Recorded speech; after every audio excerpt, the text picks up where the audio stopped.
श्री गुरु 99 में आप सभी विद्यार्थियों का स्वागत है। जैसे कि आप सभी बच्चों को पता होगा कि 7 तारीख को आप सभी बच्चों की एग्जामिनेशन की डेट आ चुकी है। आपकी एग्जामिनेशन 8 मई से स्टार्ट है, तो उसी के उपलक्ष्य में मैं आप सभी कक्षा 10 के विद्यार्थियों के लिए एक क्रैश कोर्स, जो कि क्रैश कोर्स का मतलब केवल और केवल ये जो क्रैश कोर्स रहेगा ये आपका साइंस का रहेगा, और कुछ चीजें आपको जैसे इंग्लिश के भी प्रैक्टिस सेट के रूप में मैं आपको वीडियो प्रोवाइड कराऊंगा। ठीक है, देखिएगा, मैं सबसे पहले क्रैश कोर्स के रूप में साइंस चलूंगा और पूरी साइंस प्रयास करूंगा कि आप लोगों को परीक्षा की दृष्टि से केमिस्ट्री, फिजिक्स, इसके बाद जीव विज्ञान और पर्यावरण विज्ञान है, जितने भी टॉपिक हैं प्रयास करूंगा। आज बेटा 7 तारीख है, 8 से हमारे एग्जाम है। 1 महीने में मैं प्रयत्न करूंगा कि आपकी पूरी की पूरी साइंस, क्रैश कोर्स का मतलब मैं केवल और केवल एक चीज चुनूंगा और वो है बेटा एनसीईआरटी जोन। ध्यान रखिएगा, एनसीईआरटी जोन का मतलब क्या, साफ साफ हमें ये बताया जाता है कि जितने भी किताबें हैं हमारी सब एनसीईआरटी की हैं, इसलिए एनसीईआरटी जोन पर आधारित जितने भी क्वेश्चन आएंगे, यानी जितनी भी किताबें, सभी किताबों से मैं चुन चुन के क्वेश्चन लेकर के आऊंगा और आपके सामने मैं हर एक प्रश्न का एकदम विधिवत उत्तर दूंगा। यदि किसी को मेरे उत्तर में कोई दिक्कत हो तो कमेंट बॉक्स में आप अपना आंसर रख सकते हैं, आप अपनी बात रख सकते हैं, मैं उसका निदान जरूर करूंगा और निदान करने का प्रयत्न भी करूंगा। ध्यान रखिएगा, मैं जल्द ही आपको हर एक चैप्टर के बहुविकल्पीय प्रश्न, यानी कहने का मतलब क्या, ऑब्जेक्टिव टाइप्स क्वेश्चन, जो कि एग्जाम में बहुत ज्यादा इंपॉर्टेंट है। उसका कारण क्या है कि जो ऑब्जेक्टिव टाइप क्वेश्चन होते हैं वो हमारे सबसे पहले पेपर में आते हैं। तो मेरी बात ध्यान से समझिएगा, ऑब्जेक्टिव टाइप यदि हमारे गलत हो गए तो जो कॉपी हमारी चेक कर रहा है, अर्थात जो निरीक्षक कॉपी चेक कर रहा है, ध्यान रखिएगा वो क्या करेगा, बाकी आप खुद समझते हैं। अगर आपके पहले के क्वेश्चन गलत होते चले गए तो ध्यान रखिएगा आपके जो बाद के क्वेश्चन हैं तो वो तो फिर समझ जाओ कैसे चेक होंगे। बाकी क्लास 10th का लड़का काफी समझदार होता है, तो ध्यान रखिएगा मैं आज सबसे पहला अपना क्वेश्चन लेके चलता हूं।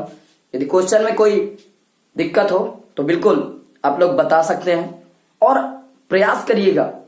वीडियो एक बार नहीं, अगर आपको नहीं समझ में आता तो एक बार फिर से देखिए, बार बार देखिए। जहां दिक्कत हो बिल्कुल फिर कमेंट बॉक्स में आप कमेंट कर सकते हैं। ध्यान रखिएगा, सबसे पहले क्या है बेटा, वायु में जलाने से पहले, वायु का मतलब समझते हैं जिसको प्राण गैस के नाम से जाना जाता है। वायु में जलाने से पहले मैग्नीशियम के फीते को क्यों साफ किया जाता है? मैग्नीशियम एक धातु होती है और मैग्नीशियम के फीते को क्यों साफ किया जाता है? तो ध्यान रखिएगा, मैं इसका उत्तर बताने जा रहा हूं, मेरी बात पॉइंट समझिएगा। मैग्नीशियम के फीते को क्यों साफ करते हैं? तो कह रहा है कि मैग्नीशियम की अपक्रिया, देखो जो मैग्नीशियम की अपक्रियाशीलता है, अर्थात मैग्नीशियम एक उच्च कोटि की क्या है, यानी उच्च कोटि का धातु है।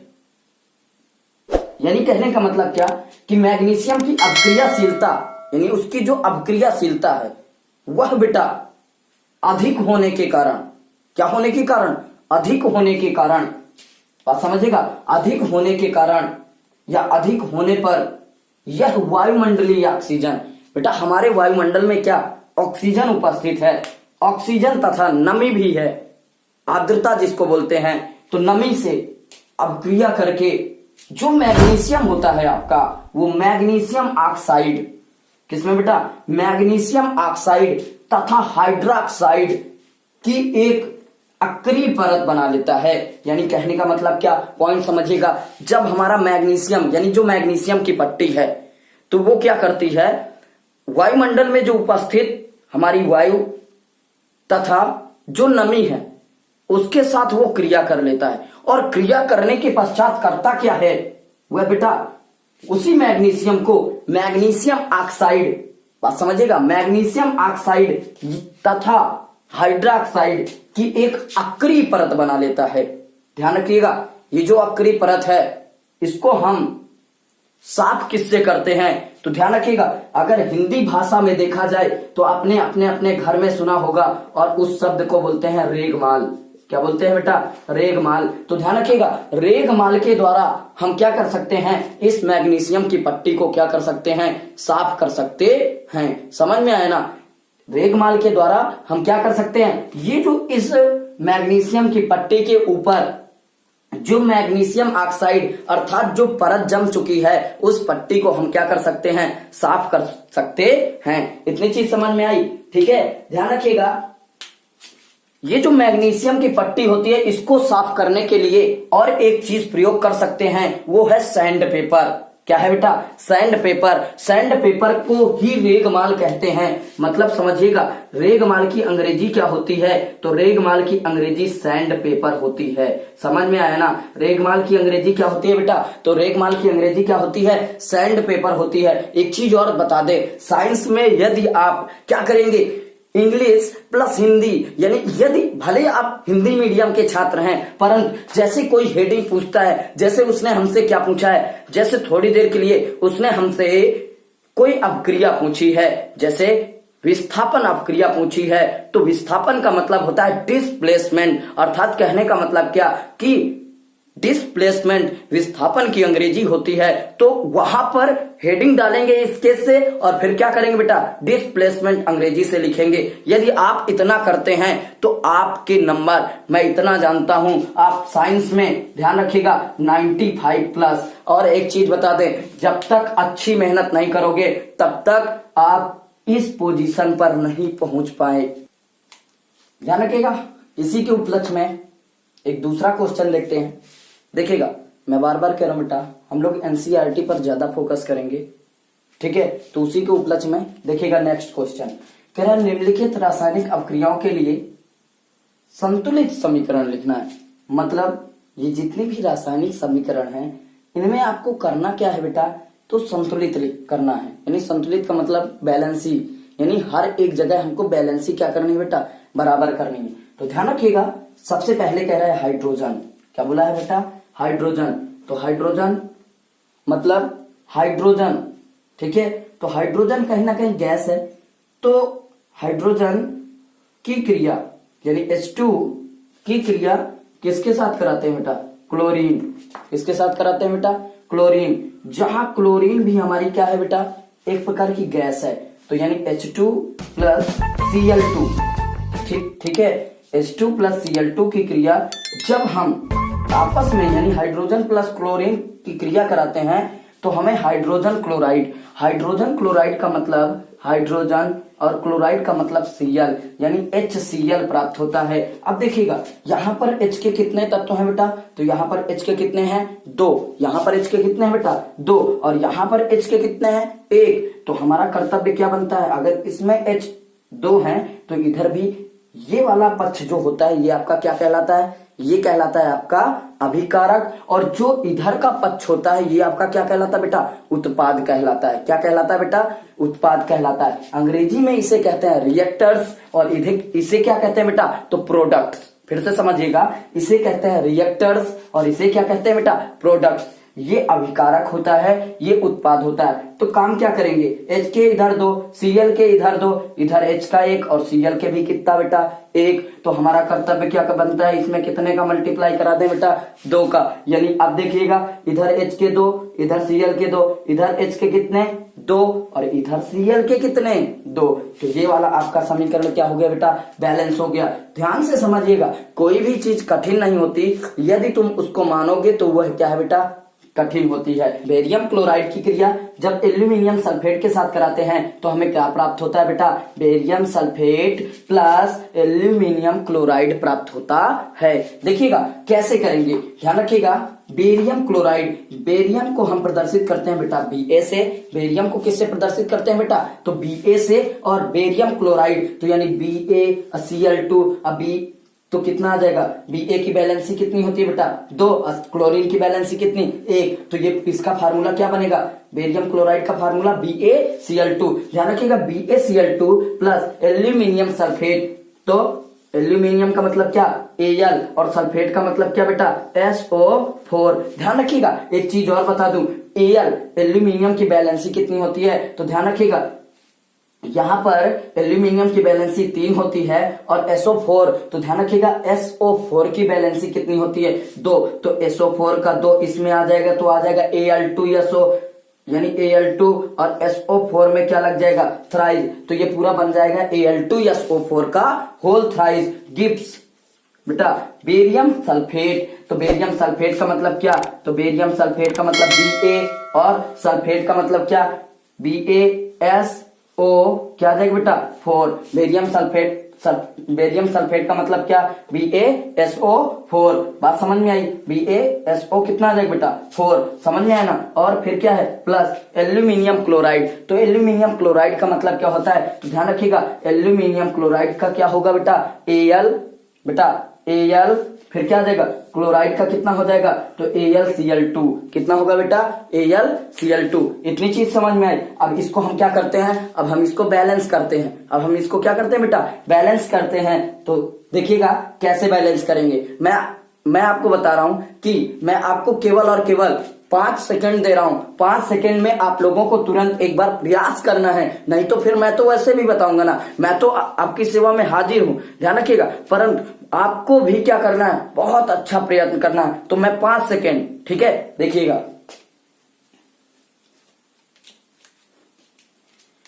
तो आपके 5 सेकंड पूरे होते हुए ध्यान रखिएगा एक चीज और बता दें, एक बार फिर से चेक कर लेते हैं, ठीक है। अच्छा देखिएगा मैंने यहां पर एक चीज बताया था कि Al की बैलेंसी 3 होती है और वहां पर, ठीक है, मैंने Al की बैलेंसी कितनी रख दी है, दरअसल क्लोरीन की बैलेंसी 1, तो यहां पर ध्यान रखिएगा यहां पर क्या आ जाएगा Cl3 होगा बेटा, क्या होगा, क्यों, क्योंकि एल्यूमिनियम की बैलेंसी कितनी होती है 3, तो वहां पर 3 पहुंच जाएगा, ठीक है, समझ में आया ना, गलत मत करिएगा, थोड़ा ध्यान से समझिएगा। देखिएगा Ba, तो Ba की संख्या कितनी है बेटा, यहां पर भी यानी अभिकारक में भी 1 और उत्पाद में भी कितनी बेटा 1, तो यहां पर कितना आ जाएगा 1, समझ में आया ना। इसके बाद क्या है Cl2 की संख्या इधर कितनी है बेटा, तो Cl2 की संख्या है बेटा 2 और उधर Cl2 की संख्या कितनी है 3, बात समझिएगा।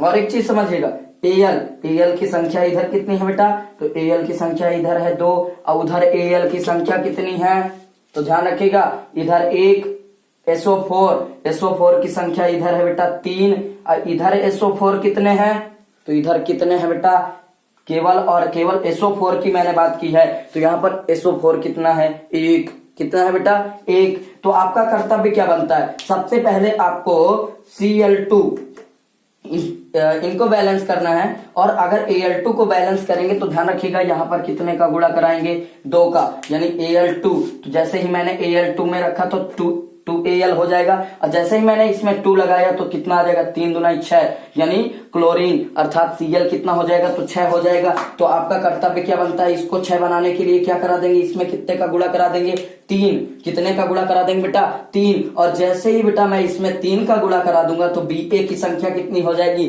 3 हो जाएगी, 3 दूना 6, क्लोरीन तो बराबर हो गया 3 दूना 6, परंतु बेरियम क्या हो गया ज्यादा हो गया, तो बेरियम ज्यादा हो गया तो 3 का गुणा इधर भी करा दो तो कितना आ जाएगा 3Ba, तो बेरियम की संख्या कितनी हो गई 3 हो गई। एक बार SO4 चेक करते हैं, SO4 इधर कितने हैं बेटा 3 और इधर भी SO4 कितने हो गए बेटा 3, बस यही तो हमें चेक करना था। एक बार मैं फिर से रिपीट करवा दे रहा हूं, Ba की संख्या कितनी बेटा 3, Ba की संख्या कितनी बेटा 3, क्लोरीन की यानी Cl2 3 दुनाई कितना आ जाएगा 6, क्लोरीन कितना 3 दुनाई 6, ध्यान रखिएगा Al2, तो Al2 यानी ये 2Al लिखा है मतलब Al2 ही है।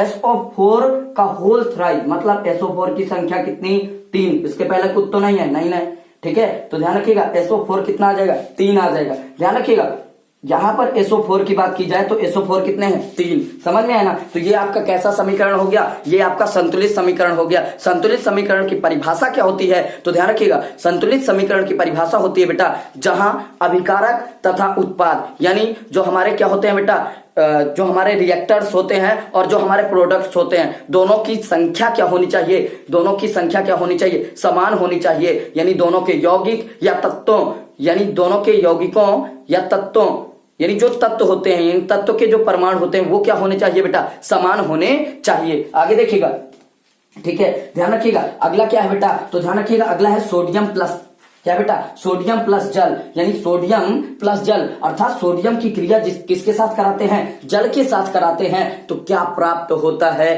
तो ध्यान रखिएगा, सोडियम की क्रिया जब हम जल के साथ कराते हैं तो सोडियम हाइड्रोक्साइड प्राप्त होता है। क्या प्राप्त होता है, सोडियम हाइड्रोक्साइड प्राप्त होता है। और क्या निकलती है, तो हाइड्रोजन, क्या निकलती है, हाइड्रोजन गैस निकलती है। क्या निकलती है भाई, हाइड्रोजन गैस निकलती है। ध्यान रखिएगा, अभी तो मैं टॉपिक लेकर चल रहा हूं, परंतु आगे आप साइंस में इतने अच्छे अच्छे वीडियो पढ़े होंगे या इतनी रोचक रोचक चीजें पढ़ी होंगी, यानी पढ़ी भी होंगी, और मैं आगे आपको और रोचक रोचक चीजें पढ़ाऊंगा।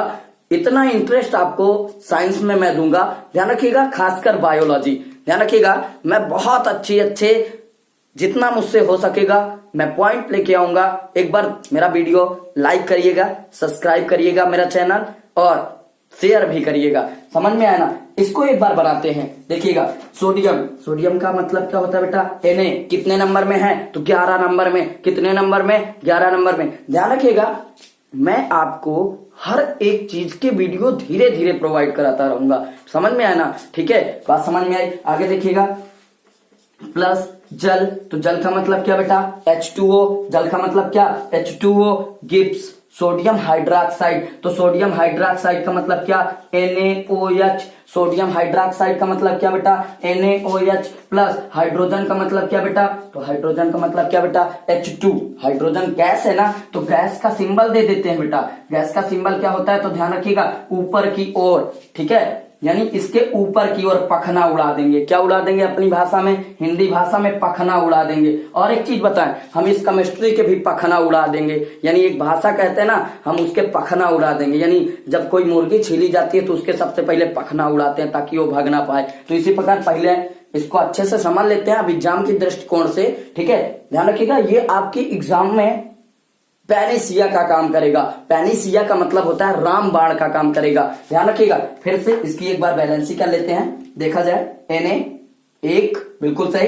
H2, यहां H2 कितने हैं बेटा, 2, यहां H2 कितने हैं, उत्पाद की तरफ 1 और 2, कितने हो गए बेटा, 3। ये तो भैया क्या हो गया, गलत हो गया। तो आपका कर्तव्य क्या बनता है, ध्यान रखिएगा, आपका कर्तव्य बनता है बेटा, इसमें कितने का मल्टीप्लाई करा दें, 2 का, तो 2 दूनी कितने हो गए, 4। यहां पर H2 कितने हैं, 3, तो इसमें कितने करा दें, 2 का। O की कितनी संख्या, तो 2। इसके बाद H की कितनी संख्या, 2 ये 4, 2 दूनी 4, परंतु Na की कितनी हो गई, 2, तो यहां पर कितने गुणा करा दें बेटा, 2 का। समझ में आया ना, ध्यान रखिएगा। अब अगला क्वेश्चन देखते हैं, ठीक है। अगला क्वेश्चन आपका बहुत अच्छा है, वो वाला क्वेश्चन भी,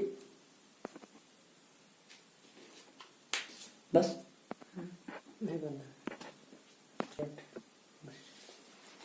ध्यान रखिएगा। तीसरा क्वेश्चन, आपका तीसरा क्वेश्चन क्या कहता है, ठीक है, जैसे कि मैंने पिछला क्वेश्चन बताया, ठीक उसी प्रकार तीसरा क्वेश्चन, ये एनसीईआरटी का जबरदस्त क्वेश्चन है। ध्यान रखिएगा, क्वेश्चन आपका क्या कह रहा है, किसी पदार्थ, मेरी बात ध्यान से समझिएगा, क्वेश्चन आपका कह रहा है बेटा, किसी पदार्थ X, ठीक है, किसी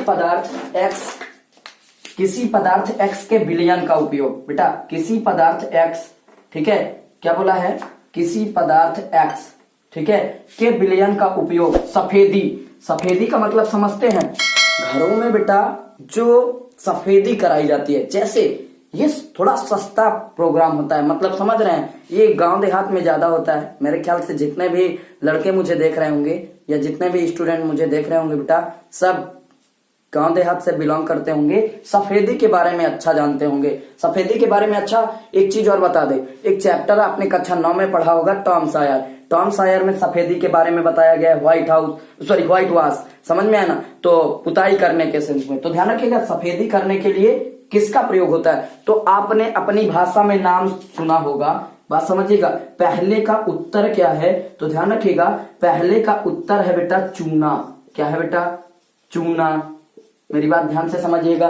चूना यानी हम लोग चूना से क्या करते हैं, उताई करते हैं, इतनी छोटी सी कूंची लेते हैं, बस लगे रहते हैं, समझ में आया ना। ठीक है, कुछ कभी कभी अपने मुंह में भी पोंछ लेते हैं। देखिएगा आगे बात समझ में आई। तो देखिएगा चूना की बात करें तो इसे कैल्शियम ऑक्साइड बोला जाता है। क्या बोला जाता है बेटा, तो ध्यान रखिएगा, इसे कहते हैं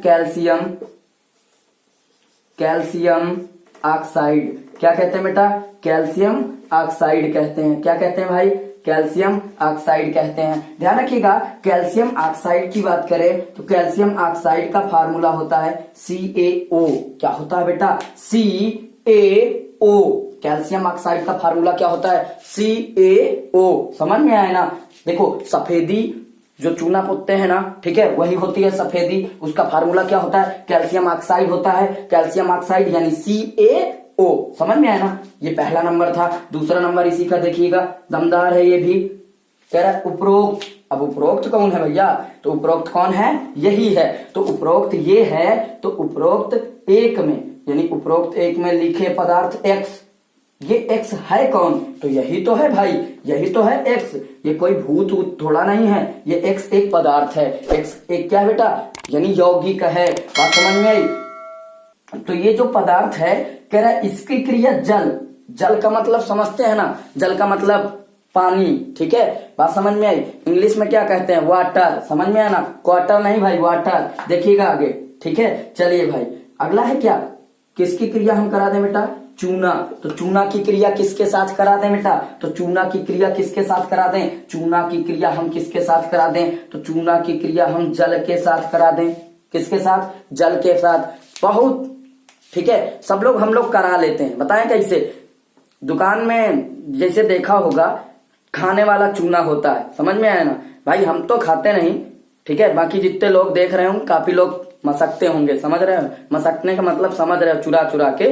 ठीक है, तो क्या किया जाता है, एक बेटा बर्तन लिया जाता है, खासकर वो घड़ा होता है, बात समझ में आई। उसमें पानी डाल दिया जाता है और चूना डाल दिया जाता है। तो क्या होता है, जब वो चूना डाल दिया जाता है, बात समझिएगा, जब वो चूना क्या होता है, डाल दिया जाता है, तो फिर वो जो चूना होता है, ठीक है, वो क्या है बेटा, वो जो चूना होता है वो फिर एक प्रकार से क्या निकालता है, ऊष्मा, गरम गरम खौलने लगता है। क्या करने लगता है, खौलने लगता है। और खौलने के बाद क्या होता है, उसका जितना भी जल रहता है वो गायब हो जाता है और वह एक अवक्षेप के रूप में बन जाता है। किसके रूप में बन जाता है बेटा, अवक्षेप के रूप में बन जाता है। बात समझ में आई, किसके रूप में बन जाता है बेटा, तो अवक्षेप के रूप में बन जाता है। और वही अवक्षेप क्या कहलाता है, तो ध्यान रखिएगा, वो अवक्षेप क्या कहलाता है बेटा, तो बुझा चूना कहलाता है। क्या कहलाता है बेटा, बुझा चूना। मतलब समझिएगा क्या कहलाता है बेटा, बुझा चूना। ठीक है, मतलब बुझा चूना। ठीक है, पानी से नहीं बुझाया जाता, वो खुद बुझ जाता है अपने आप से। मतलब एक प्रकार से पानी से ही बुझाते हैं उसको, समझ में है ना, उसमें जल डाल देते हैं। अब देखिएगा चूना, ठीक है, तो चूना का सूत्र क्या होता है बेटा, तो CaO।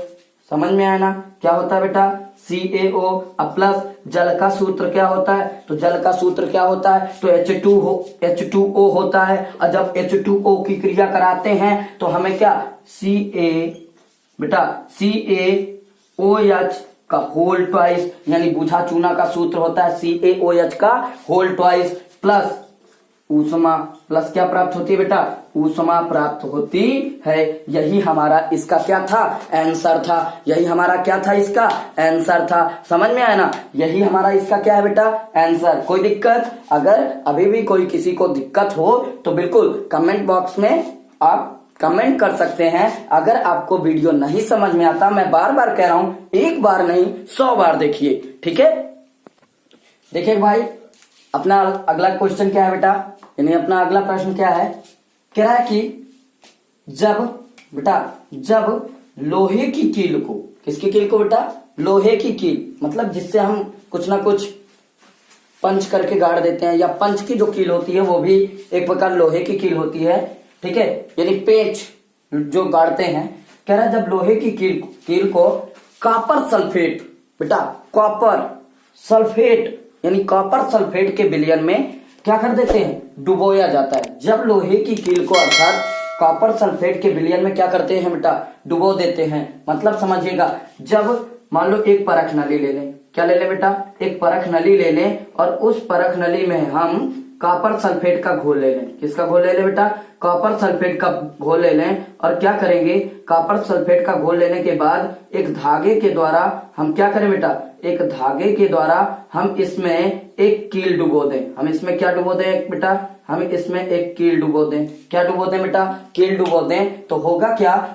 कह रहा कि वही चीज पूछ रहा है, डुबोया जाता है तो विलयन का रंग क्यों बदल जाता है। अरे भाई छोटी सी बात है, एक चीज बताएं, जो कॉपर होता है और इसमें बोला गया है लोहा, बेटा जो लोहा है वो कॉपर की अपेक्षा अधिक क्रियाशील तत्व, यानी जो हमारा लोहा है वो कॉपर की अपेक्षा अधिक क्रियाशील क्या है बेटा, तत्व है। अब देखिएगा उत्तर कैसे लिखेंगे, मेरी बात ध्यान से समझिएगा। इसीलिए वो क्या करता है, लोहा कहता है भगो, ठीक है। थोड़ी देर के लिए मैं एक एग्जांपल दे दूं बेटा, मान लो एक घर है, ठीक है, या और दूसरा लेते हैं, एक जंगल है, जंगल में एक गुफा है, दो शेर हैं, एक शेर ज्यादा ताकतवर है और एक शेर कम ताकतवर है। तो क्या कर रहा है, उस गुफा में कौन रहेगा, कम ताकतवर वाला या ज्यादा ताकतवर वाला। बेटा ध्यान रखिएगा, जिसकी शक्ति ज्यादा होगी, यानी जो शेर ज्यादा ताकतवर होगा वही शेर कहाँ रहेगा, गुफा में रहेगा, तुम्हारे घर में थोड़ा नहीं रहेगा। बात समझ में आई, आगे देखिएगा, ठीक है। देखिएगा कह रहा है कि लोहा कॉपर की अपेक्षा, बेटा लोहा किसकी अपेक्षा बेटा, कॉपर की अपेक्षा अधिक क्या है बेटा, सक्रिय धातु है। पॉइंट आया क्या बेटा, सक्रिय धातु है। तो सक्रिय धातु है जब लोहे की कील को, और बेटा जब लोहे की कील को कॉपर सल्फेट के विलयन में, ठीक है, डुबोया जाता है तो लोहा कॉपर को कहता है हटो भैया, यानी लोहा कॉपर को क्या कर देता है, कॉपर को, यानी लोहा कॉपर को विलयन से भगा देता है। क्या कर देता है बेटा, हटा देता है। बात समझ में आई। और तथा आयरन, ठीक है बेटा, आयरन सेकेंड, आयरन सेकेंड का मतलब समझ रहे हैं, फेर यानी फेरस। बात समझिएगा, फेरस सल्फेट मतलब आयरन सेकेंड, ठीक है, यानी क्या करता है, आयरन सल्फेट विलयन बनता है। किसका निर्माण कर लेता है बेटा, आयरन सल्फेट विलयन का क्या कर लेता है बेटा, निर्माण कर लेता है। और कह रहा है कि जिसका रंग, बेटा जिसका रंग, मेरी बात ध्यान से समझिएगा, जिसका रंग क्या होता है, हरा होता है। क्या होता है बेटा, जिसका रंग क्या होता है, हरा होता है। इसलिए जो विलयन का रंग था वह नीले से बदलकर क्या हो जाता है, हरा हो जाता है। मतलब समझिएगा, जो कॉपर सल्फेट का विलयन होता है वो नीले रंग का होता है, परंतु जब हम उसमें लोहे की कील डुबो देते हैं तो क्या करता है, कॉपर का जो अवक्षेप है, यानी का जो कॉपर है उसको हटा देता है, भगा देता है। तो वो विलयन हमारा क्या हो जाता है बेटा, नीले से बदलकर क्या हो जाता है, हरा हो जाता है। समझ में आया ना। अर्थात जब हम Fe की क्रिया कॉपर सल्फेट अर्थात Cu या SO4 के साथ कराते हैं तो देखो Cu को Fe क्या कर देगा, कह देगा खिसको भैया, ये हमारी जगह है। तो बचेगा क्या बेटा, जब ये खिसक जाएगा, इसको भगा दिया जाएगा तो ये क्या आ जाएगा, FeSO4। अब Cu बेचारे अलग बैठ जाएंगे। तो ये अभिक्रिया कौन सी है, तो ध्यान रखिएगा, ये अभिक्रिया है कौन सी, तो प्रतिस्थापन अभिक्रिया। कौन सी बेटा, प्रतिस्थापन अभिक्रिया। समझ में आया ना बेटा, बिल्कुल समझ में आएगा, पर कब, जब आप मेहनत करेंगे तब आएगा। ध्यान रखिएगा, ध्यान रखिएगा। अगला क्वेश्चन आपका क्या कह रहा है बेटा, अगला क्वेश्चन, ठीक है, अगला क्वेश्चन ये देखा जाए तो अगला क्वेश्चन आपका 5वां नंबर है। कह रहा है कि एक द्विविस्थापन, बेटा एक द्विविस्थापन अभिक्रिया का क्या देना है, उदाहरण देना है। पॉइंट समझिएगा, एक द्विविस्थापन अभिक्रिया का उदाहरण, यानी कहने का मतलब क्या बेटा, कि एक द्विविस्थापन, यानी द्विविस्थापन की जिसको परिभाषा आ रही होगी वो तुरंत कर लेगा। बात समझिएगा, द्विविस्थापन की क्या बेटा, क्या आनी चाहिए आपको, परिभाषा आनी चाहिए। बात समझ में आई। यानी कहने का मतलब क्या, कि जब अभिकारक की तरफ कि जो दो क्या है बेटा, जो यौगिक हैं वो आपस में क्रिया करते हैं तो वो कुछ ना कुछ जो क्रियाशील तत्व हैं वह आपस में स्थान बदल लेते हैं। आपस में क्या बदल लेते हैं बेटा? स्थान बदल लेते हैं। अर्थात किन्हीं दो तत्वों के आपस में स्थान बदलने की प्रक्रिया, आपस में स्थान बदलने की प्रक्रिया क्या कहलाती बेटा? द्विविस्थापन अभिक्रिया कहलाती है। मतलब समझ रहे हैं ना? देखो, किताबी कीड़ा नहीं बनना है, आपको समझ में आना चाहिए। मेरा लक्ष्य आपको केवल और केवल क्या कराना है? आपको आना चाहिए, वो चाहे जैसे आए। देखिएगा मैंने क्या लिखा है, थोड़ा ध्यान से समझिएगा। मैंने बनाया सिल्वर, कोई भी लिख सकते हैं, जरूरी नहीं कि जो मैंने बताई वही लिखें। जो आपको आती है वो लिखना है। कह रहा सिल्वर नाइट्रेट की क्रिया, बेटा सिल्वर नाइट्रेट की क्रिया सोडियम ब्रोमाइड, बेटा सिल्वर नाइट्रेट की क्रिया सोडियम ब्रोमाइड के साथ कराने पर, मतलब सिल्वर नाइट्रेट तो Ag, ठीक है, AgNO3, समझ में आया ना? AgNO3 की क्रिया सोडियम ब्रोमाइड, मतलब सोडियम का मतलब Na, ब्रोमाइड का मतलब बेटा Br, ठीक है। सोडियम ब्रोमाइड के साथ कराने पर, मतलब के साथ कराने पर सिल्वर ब्रोमाइड, क्या बेटा? सिल्वर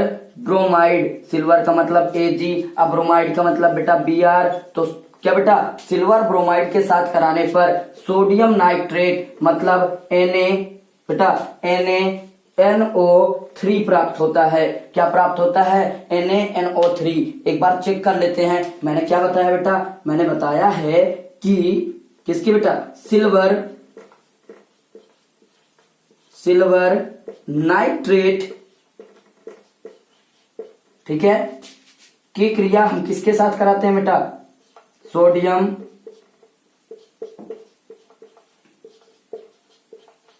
ब्रोमाइड, सोडियम ब्रोमाइड के साथ जब कराते हैं तो AgBr मतलब सिल्वर ब्रोमाइड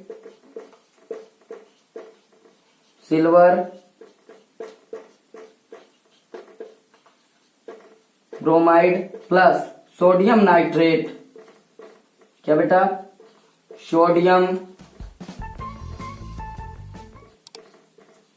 नाइट्रेट, ठीक है, बात समझिएगा।